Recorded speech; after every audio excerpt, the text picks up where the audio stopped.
Hello and welcome. I'm Amritanshu Rai and you're watching Law of the Land on Rajya Sabha TV. Today we bring to you the Major Port Authorities Bill 2016. To discuss the issue, I have with me Mr. Vishwapati Trivedi, former Chairman, National Shipping Board, and Mr. Barun Mitra, Joint Secretary, Ministry of Shipping. Now for the highlights.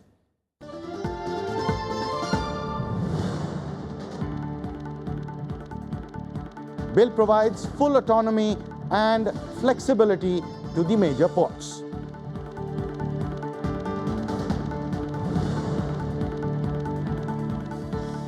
It provides for role of tariff authority for major ports as redefined in the bill.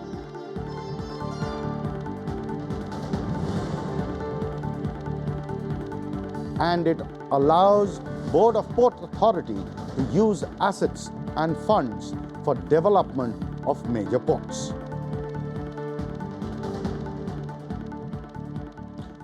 The Major Port Authorities Bill 2016 proposes to reorient the governance model of ports in line with the successful global practices. It empowers ports by providing full autonomy and flexibility to the major ports.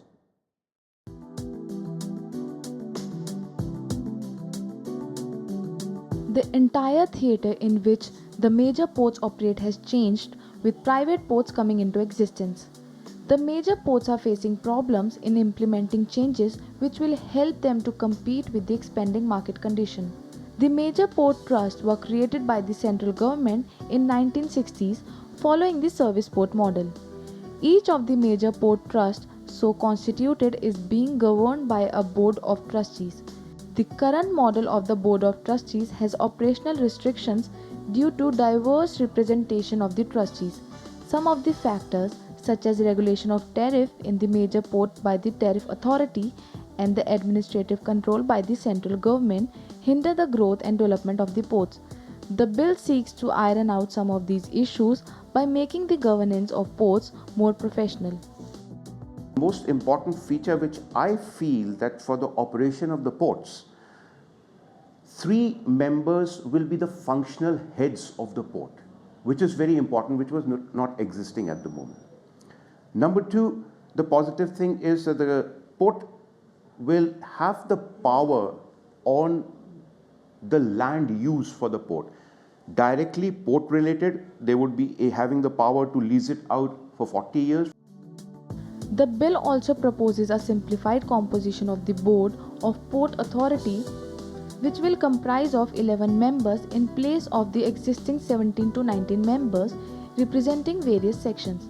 The bill amends the composition of the Board of Port Authority, which will now include members from the respective state government where port is situated, member from the Ministry of Railway, member from the Ministry of Defence, a minimum of 3 to a maximum of 4 independent members from the Customs, Department of Revenue, 1 member representing the interest of the employees, and members nominated by the central government. One major impact in this bill that they have been given a power to execute. If you have a power to execute to anything, you are free to do anything to get profits out of that.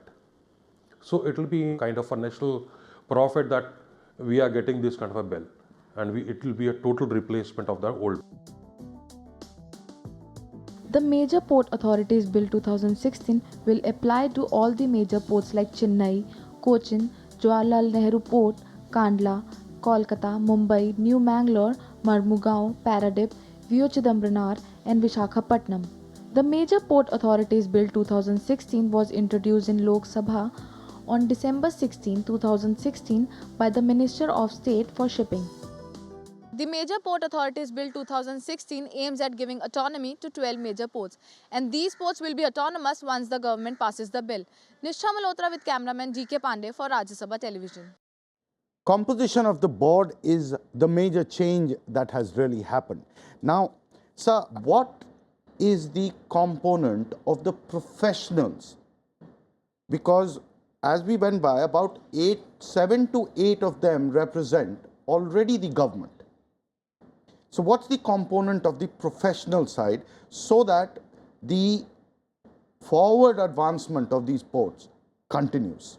You see, all nominees of the government don't necessarily side with one way or the other.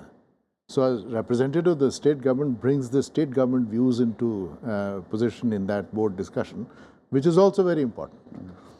Defense and the custom and revenue were never there. Right. Now they've been introduced, and because they're very important stakeholders. The Major Port Trust is a fully held government organization. It cannot run without the complete coordination. So the board will on one side do the coordination with all these 8 members, as you said, and will bring in the newness with all the 3 or 4 outside members would come. So it's a very ideally balanced board. That's how PSUs are balanced. That's the way it is done. Sir, I'll come to you on I'll this. just add one more thing here, that apart from making the size smaller and more compact, Efficient. that is going to help in faster and quicker decision making and more transparent decision making. And even the procedures which have now been put in place for the board to work, this is very similar to the companies. The good practices of the companies have been brought in, where now every member has to disclose his interest also, if he has any. Then the eligibility conditions, the qualifications, the experience, that will also be put in place. Relevant. And even the method of removal, all these things will be laid out. So it is going to be a much more professional kind of a management, and that will improve the governance of the ports. So my question to you is, the entire constitution, I mean, don't you think it is a PSU? Obviously, PSU anyway has stakes of the citizen already there. It is public money, that we understand. On the management side, was there a real need to actually keep the government aspect more heavy and more than overemphasized in the board in the name of bringing in efficiency? Is that the right way to move? That's my question. Well, you have to see the act, the bill in its totality. The board, there are representatives from the state government, from various wings of the central government, and as Mr. Trivedi explained, the rationale behind it. What we have to appreciate is that along with that, there has been a huge amount of delegation of powers to the board. Earlier, there were some 22 items for which the port had to come to the central government, to the ministry, for its approval. And that is what was delaying decision taking. They were not able to come in with ideas which they wanted to implement. Those things have now been changed. Things like entering into a contract, doing planning and development of the port, raising of financial resources, raising of loans, issuing of securities, to create a sinking fund to liquidate your loans. For all these things, you had to come to the government. Now, the board has been given all these powers to take a decision. So, with this decentralization of decision making, this is going to give a totally different outlook to the functioning of the ports. And that has to be appreciated, keeping in view the competitive environment in which the major ports are working. Today, we have many non-major ports, that is the private ports which have come in, and they're giving very stiff competition to our major ports. Right. So if you have to survive in this market-driven economy, then it has to have a board which can take professional decisions on its own and does not have to come to the government time and again. For all things. Exactly. So the government's role today has been confined, minimized, and it is very core decisions. So the role of the government as such has come down, and it has given that flexibility and autonomy to the major ports to work out its business operations. Okay, so one thing that you think should have been included, but was somehow, because of whatever reason, could not be included. Anything that comes to your mind, or do you think this bill is absolutely perfect? You know, the bill as such will convert into an act, and there will be subordinate legislation in terms of rules. There is still a whole lot of things that you can do in the rules. One of the things such as we do it for the PSUs, we have the ratings of the PSUs, the Navaratna, the Mini Ratna, Correct. the Maharatna. Maybe over a period of time, the ministry will then lay down parameters, benchmarks, and the Ratnas, as they move up in the scale, the more the autonomy. But this basic model, which enables that autonomy to be given, is already there. Okay. So the ministry has done a great job in putting up a bill which has all the features, Overarching. overarching, feature, yeah. and it can then develop. So the acts don't, and one of the major things that the ministry has achieved is to cut the number of clauses, members. the numbers of clauses to half. Yeah, yeah. And that was one of the things that you should have a comprehensive act. Yeah. It lays down the ground rules, and then you do the. For example, as Mr. Mitra says, a whole lot of financial decisions will be taken. But there is an oversight which is built into all PSUs through the CAGs and others that imposes upon these bodies, the PSUs or now the ports and major port authorities, to be completely transparent in their accounting frameworks. So all those checks and balances have come into been play. there. And now the future lies in the implementation, the operation, and then obviously there is a fair amount of flexibility which is all in the subordinate legislation, which can be brought over the period of time. Not everything needs to be done right now. In the policy framework. Yes, that's right. I get the point. I get it. It's time for us to head into a break. When we come back, we will talk about the other significant provisions of the Major Port Authorities Bill 2016.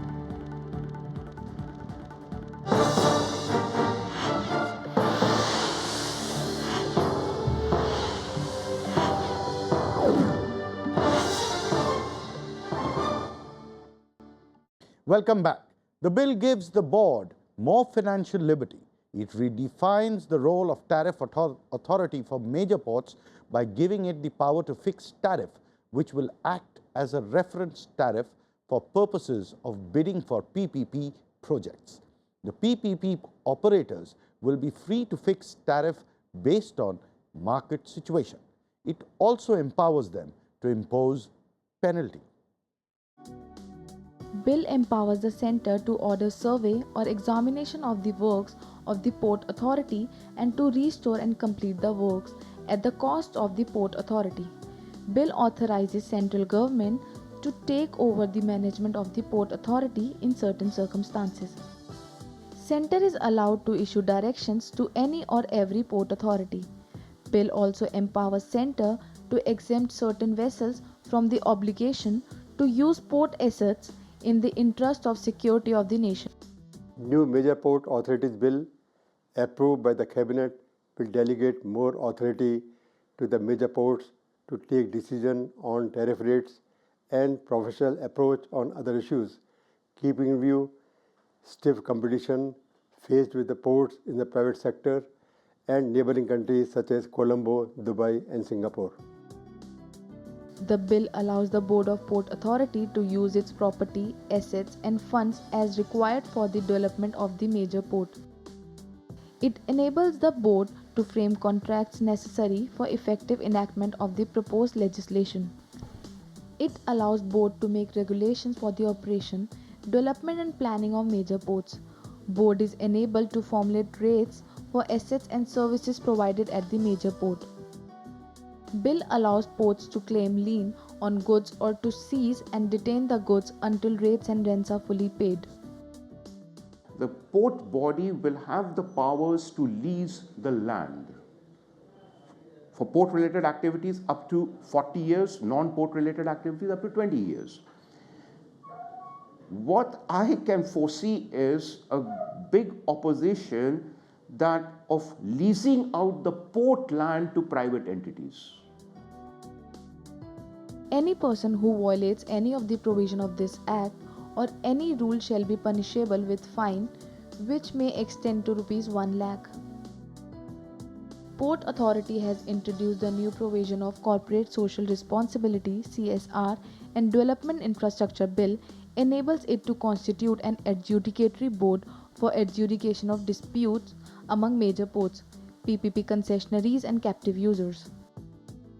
The board will be constituted of a presiding officer and up to 2 members appointed by central government.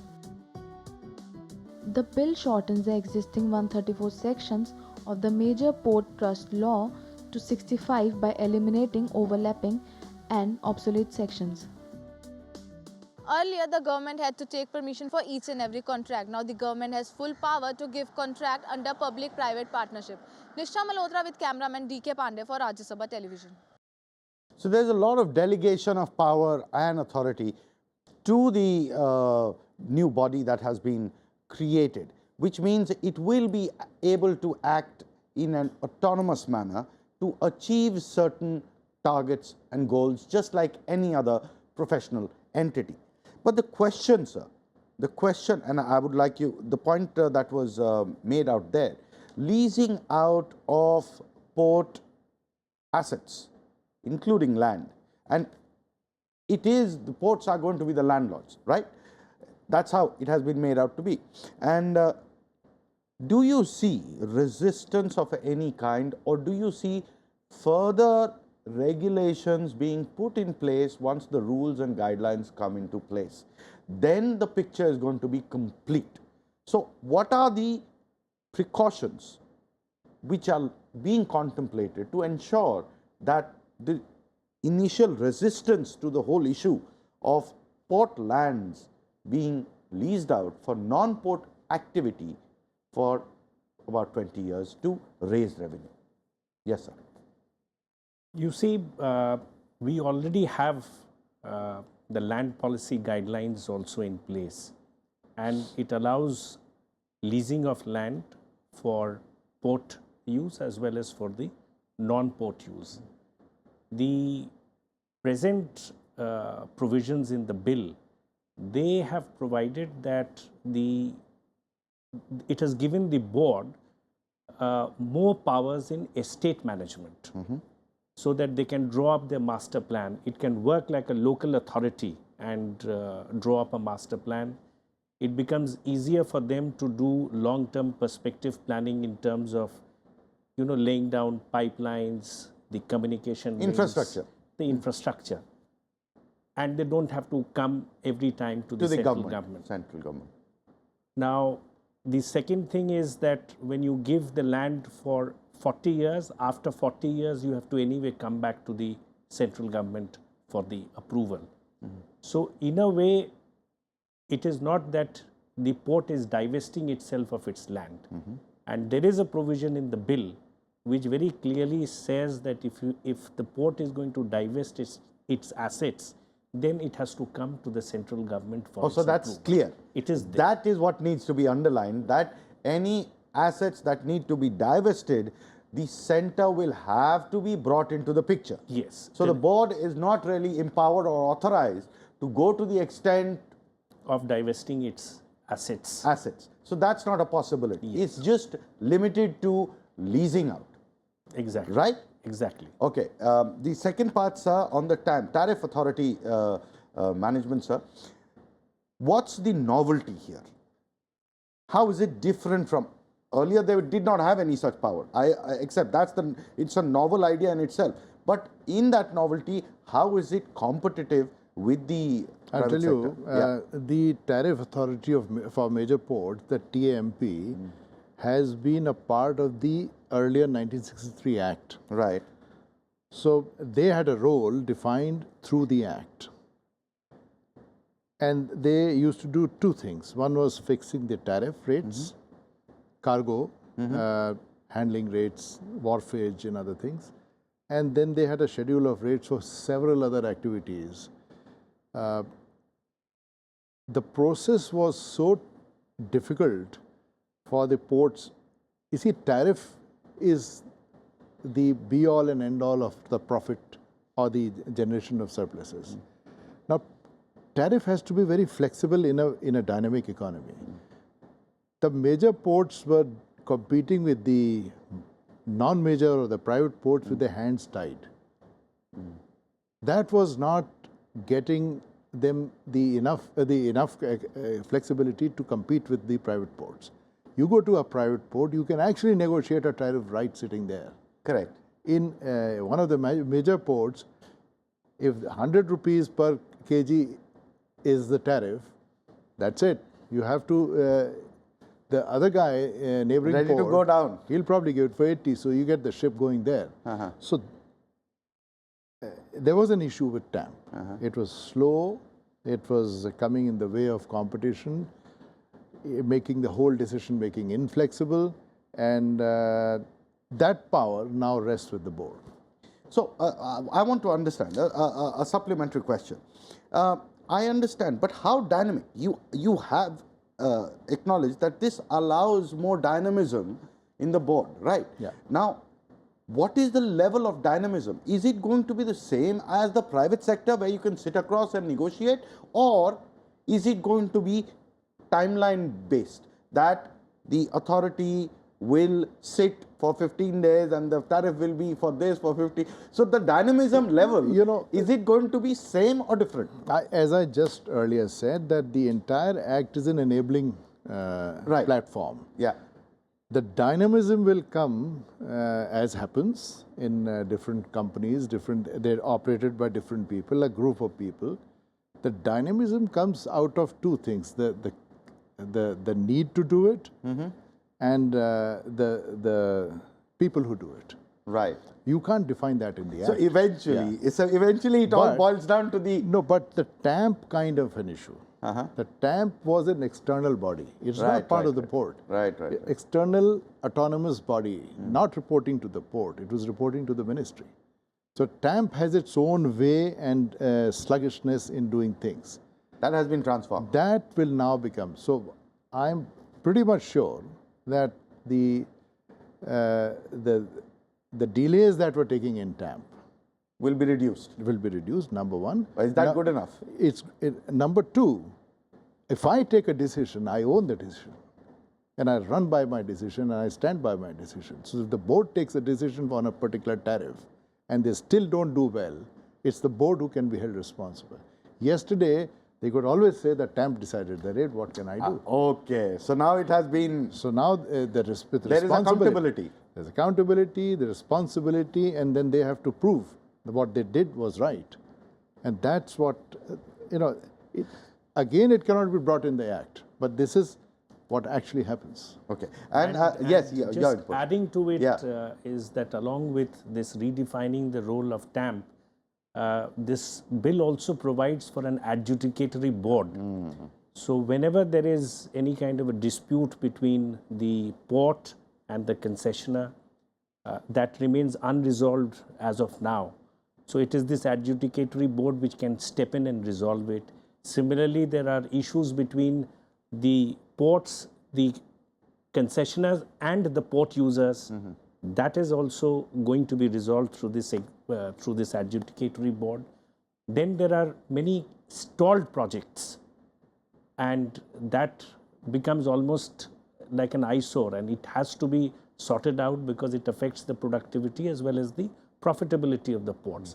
So it is these adjudicatory board which is going to also add more efficiency to the entire exercise. And they will sort of suggest measures of how to redress the issues. So I'll move on to the next issue, sir. Very quickly, sir, the concerns of the labor. There's a lot of dynamism that has been brought in. There's a lot of autonomy that has been given, delegation of powers to deal with assets and also employees. So there is going to be some sort of a professional injection into what was a monolithic government PSU, right? Now, that is where the employees start feeling a little uncomfortable, okay? Any way those issues have been addressed in any manner? You see, during the process, this culmination of the entire exercise into a bill got through the cabinet, got into the parliament, is not just a week's exercise. There's been a lot of intense discussions with everybody. The minister is on record having said that no rationalization will take place, in the sense of no retrenchment and things of this kind. There is no such intention behind it. Correct. The Labour has been provided with a member on the board also. So there's already a member on the board. There will be a representative of the Labour unions, which is likely to voice their concerns. And the Act has no provision which changes the terms of service from the earlier governance body to the new one. Correct. So that remains the same. Nobody needs to be. You can start thinking of anything in this world as where you can see a ghost where there is none. Yeah, you're free to do that. But there's nothing of the sort, because that's why it's been so carefully done. So much assurance coming from the ministry. Correct. It's not a small thing. Moving on, my colleague Nishtha Malhotra spoke to Dr. P.K. Ghosh, Senior Fellow, Observer Research Foundation, and tried to get his point of view.